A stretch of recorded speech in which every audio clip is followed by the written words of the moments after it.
My name is Emma Martinez Thompson, and if I've learned anything in the past year, it's that true value isn't always visible at first glance. Sometimes it's buried deep beneath the surface, protected by generations of silence. The story began at Henderson and Associates Law Office in Phoenix, Arizona, where my husband Michael and I sat with his family for the reading of his father's will. Robert Thompson Sr. had been a tough man to please in life, and it seemed he'd designed his will to continue that tradition after death. To my eldest son, Robert Jr., I leave the Thompson Energy corporate holdings and my position as CEO, the lawyer Reed. No surprise there. Robert Jr. had been groomed for that role since birth. To my daughter, Catherine, I leave the family estate in Paradise Valley and my art collection. Catherine smirked, already mentally redecorating. And to my youngest son, Michael, the lawyer paused, adjusting his glasses, I leave the old Thompson Ranch property in Serpent Valley, all 300 acres. The room erupted in poorly concealed laughter. Robert Jr. didn't even try to hide his amusement. Perfect, the family failure gets the worthless desert. Dad's sense of humor lasted right to the end. I squeezed Michael's hand as he stared at the floor. He'd spent years trying to earn his father's approval, turning down a promising career in environmental science to work at Thompson Energy. Nothing had ever been good enough. There was one condition, the lawyer continued, silencing the room. The Serpent Valley property cannot be sold for at least 1 year after my death. It must be maintained in its current condition. If these conditions are not met, the property reverts to Thompson Energy. What's to maintain? Catherine snorted. Rattlesnakes and cacti. But I noticed something odd. A slight tremor in the lawyer's hand as he read that part, a flicker of something in his eyes. And I remembered the last time we'd visited Robert Sr. in the hospital. How he'd gripped Michael's hand and whispered, "Protect the valley." We thought it was just delirium. The next day, Michael and I drove out to see our inheritance. The property lay 2 hours north of Phoenix, in a valley that lived up to its name.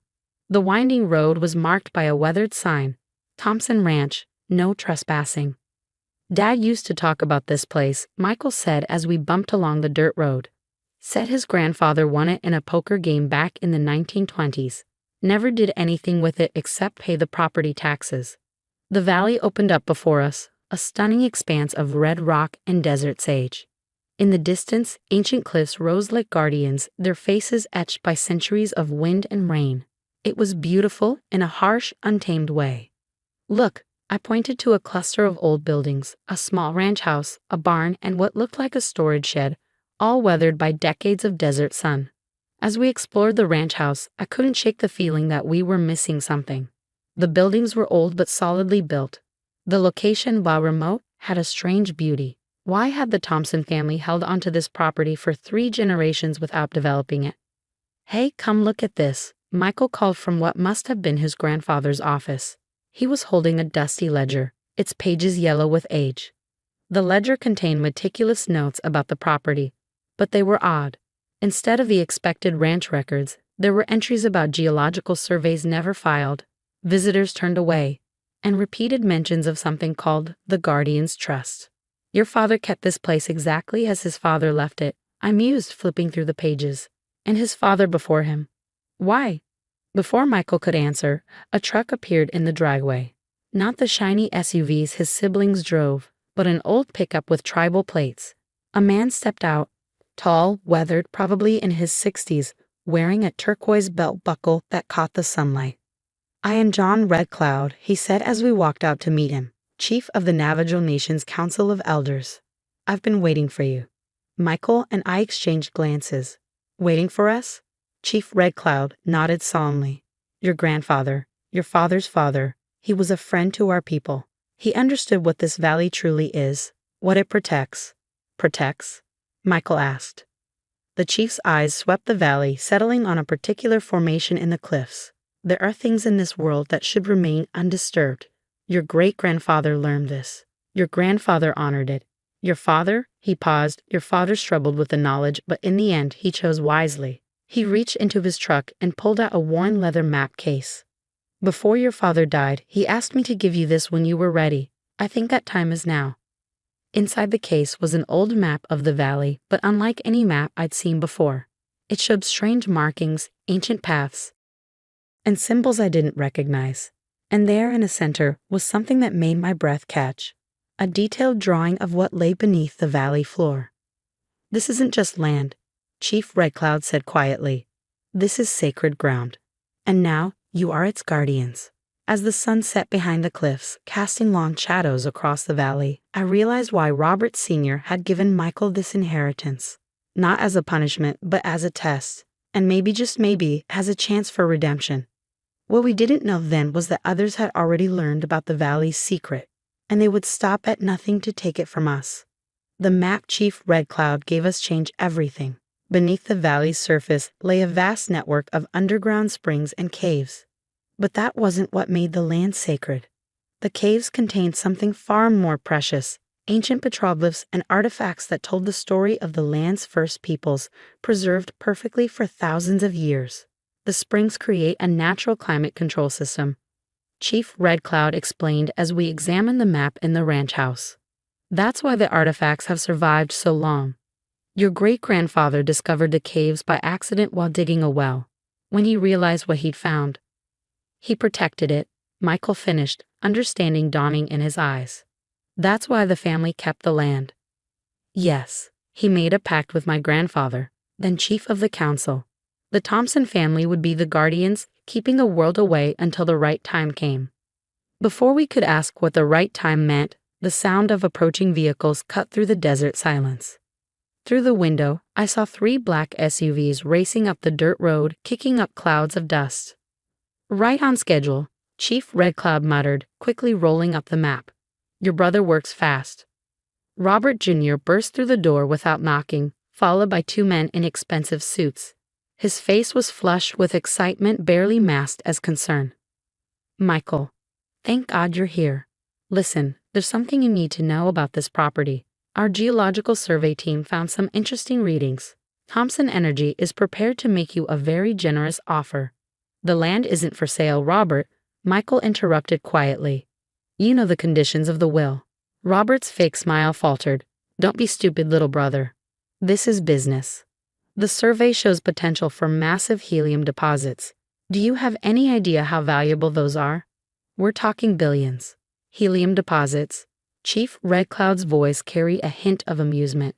"Is that what your instruments detected?"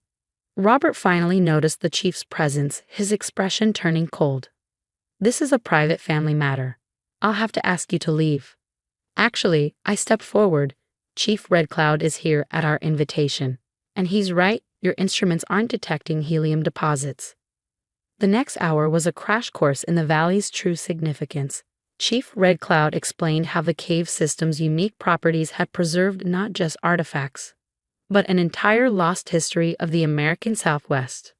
The readings Robert's team had detected were actually the vast underground springs that had protected these treasures for millennia. This site could rewrite everything we know about ancient Native American civilizations, I explained, my archaeological background finally proving useful. "It's priceless, but not in the way you think." Robert's face grew darker with each word. "You can't be serious. You'd throw away billions for some old cave paintings? This is exactly why Dad never trusted you with anything important." Actually, Michael's voice was stronger now.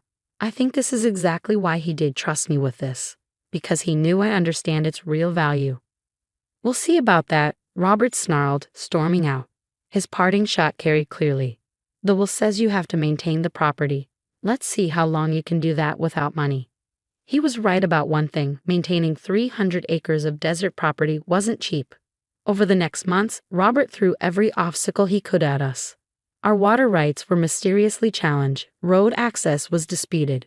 Anonymous complaints about property violations flooded the county office. But Robert had underestimated us, and the power of the valley's secret. Chief Red Cloud introduced us to Dr. Sarah Blackwood, a leading archaeologist specializing in Southwest Native American cultures. When she saw the cave system, she actually cried. "This is unprecedented," she breathed, examining a perfectly preserved ceremonial chamber. "The historical and cultural significance. This needs to be protected at all costs." Within weeks, Dr. Blackwood had helped us file for protected status with both state and federal authorities. The valley was declared a site of exceptional historical importance, making any industrial development impossible. regardless of who owned it. Robert was furious. His dreams of helium billions evaporated as news of the archaeological discovery spread through academic circles. But his final play was still to come. 6 months after the will reading, Catherine showed up at the ranch house. Unlike Robert's bullying, she tried honey. "Mikey," she wheedled, using his childhood name, "you're not thinking this through.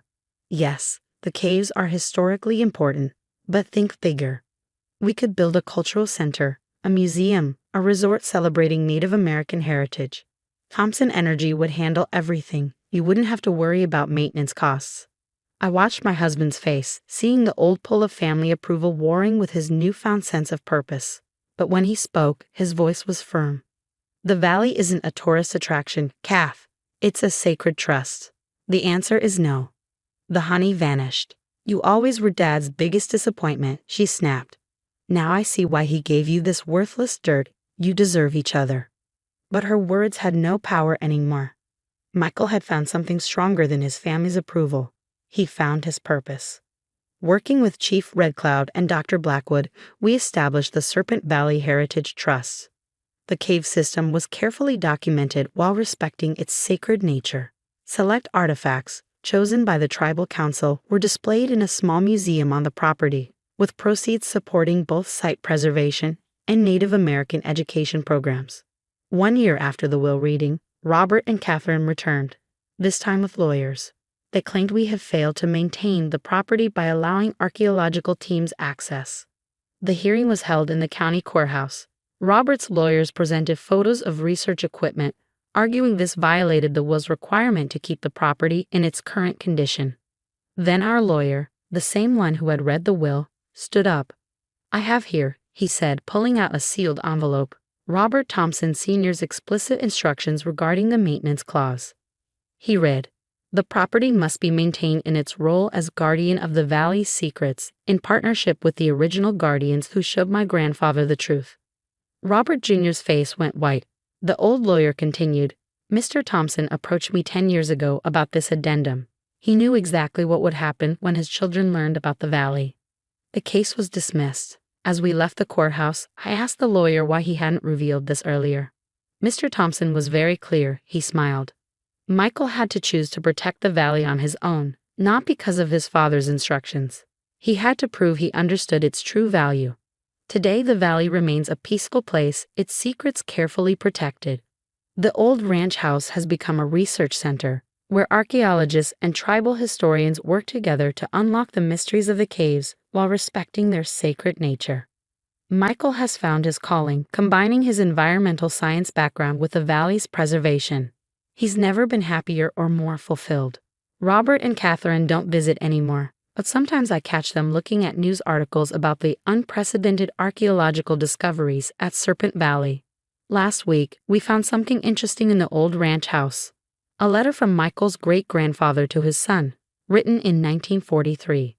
"This land's true worth isn't in what you can take from it, but in what you protect for the future. Some will call you a fool for guarding dust and rocks. Let them. The greatest treasures are often the ones that can't be sold."